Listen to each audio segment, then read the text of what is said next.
بسم الله الرحمن الرحیم. په مخکینی ویډیو کې مونږه د کائناتو د پیدایش په اړه خبرې کړې وې.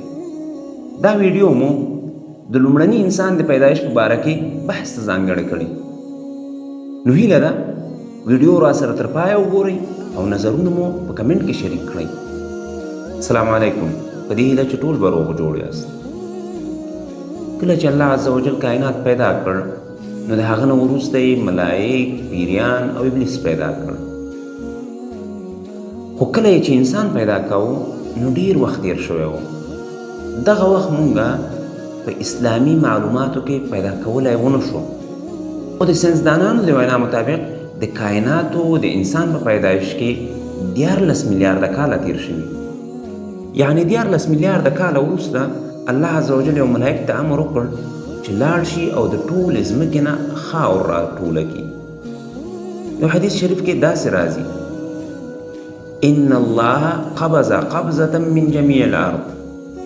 یعنی الله عز وجل د ټولې ځمکې نه یوه قبضه راوچته کړه چې دا قبضه د خاورې د قبضې په مفهوم دی.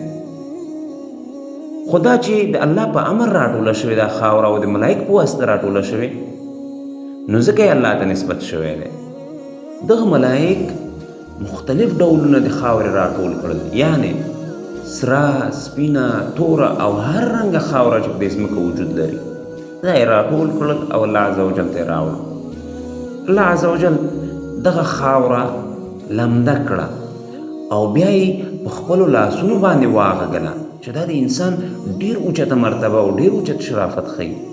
بیا الله عز وجل دغه لمده شوې خټه تر ډیره وخته پرېښودله چې قرآن کریم کې داسې تعبیر راغلی: من صلصال من حمی مسنون.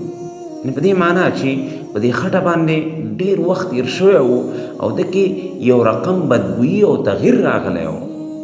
د دغې خټې نه الله عز وجل یو اوږد 80 ګزه کالبد جوړ کړ او دا یې په دې ترتیب جوړ کړ چې څنګه موږ او تاسې ننني انسانان یو، یعنی خوله، پوزه، سترګې او هر څه چې په انسان کې وجود لري هغه یې جوړ کړ.